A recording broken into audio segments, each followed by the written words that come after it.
Hi, this is The Longest Day, and this is Sherry, the founder. We are today in Clerkenwell Design Week with BD Barcelona, one of our favorite designers and our favorite brands, and with one of the main designers for BD Barcelona today. This is Fredrik Färg, and he owns actually a company in Stockholm called Färg Blanche. So it's a beautiful little studio in Stockholm where they do all kinds of furniture designs, such as the ones that we're going to talk about today from BD Barcelona. So which cabinet are you the most proud of, whether you've done it with BD Barcelona or not? I just want to hear what you have.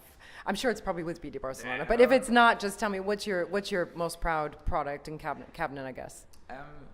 I mean, we're really proud about the couture armchair because it's really something special in the way that we develop it first as a concept, and as I said, I mean, it's almost like some people didn't really believe that this was possible. Even if we showed it, people said, "Yeah, but you drilled before, you do, but why haven't anyone done it before?" Like in that way.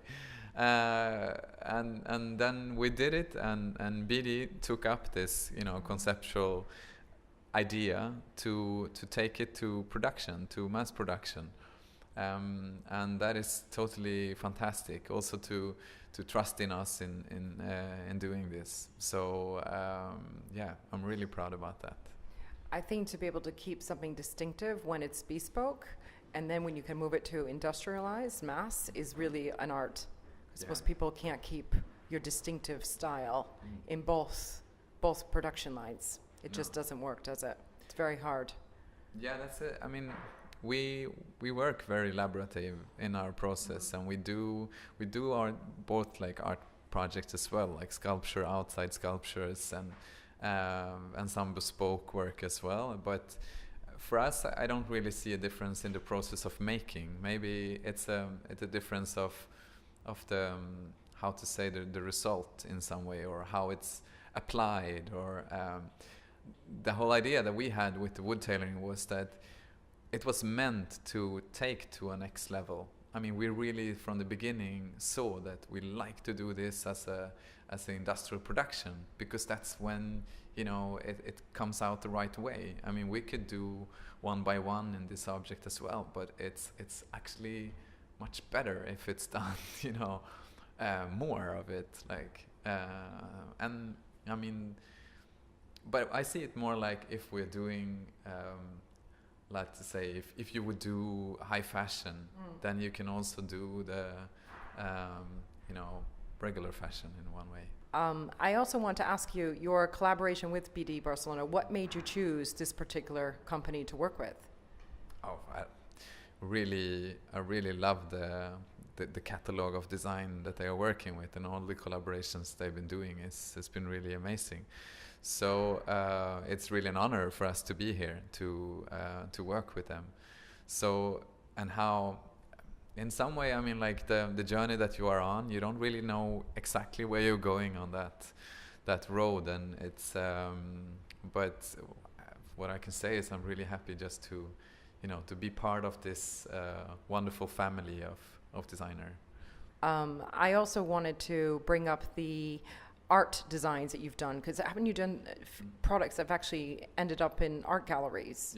Yeah? Do you want to tell me about some of those and some of the galleries? And yeah, we've done, for example, we've done some, we worked with the gallery in New York for quite many years, called RH Gallery, and we did collaborations on different pieces there. We also done some,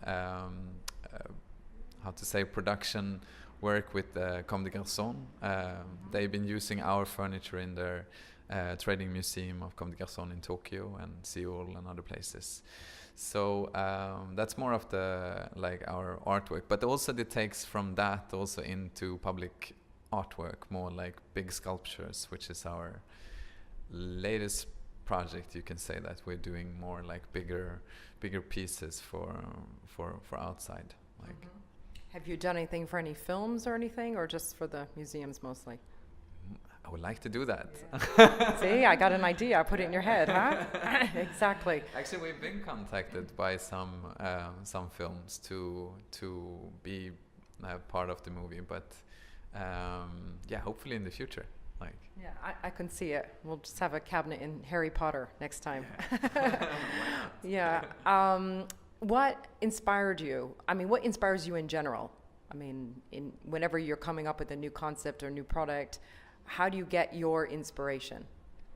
I think it's, in a way, it's like it's a constant development in some way. I mean, it's like I can't really tell I go out and I find inspiration like here, because that's not really how we work. It's more like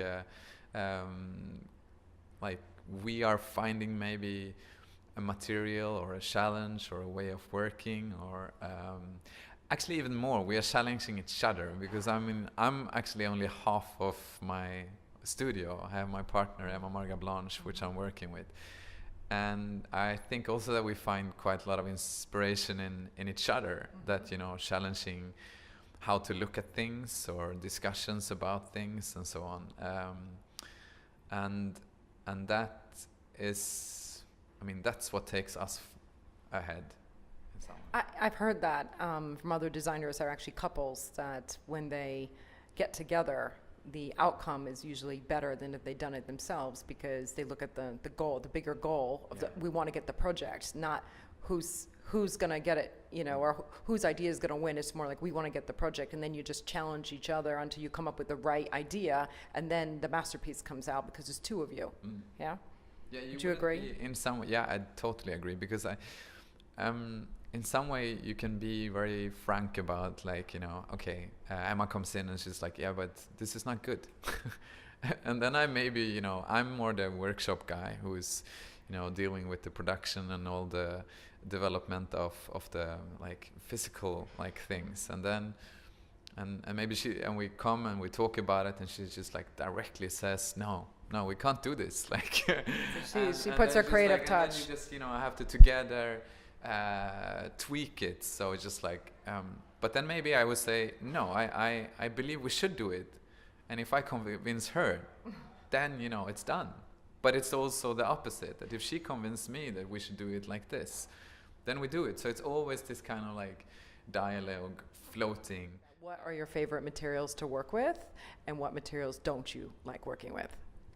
I think that I don't really have that sort of boundary of maybe I have a background of the craft in some way that led me to, you know, develop things in wood, but it's not like something that, you know, I like wood better than this. I would like to we just did a porcelain series with a French company called Petite Friture and Revol, and that's, you know,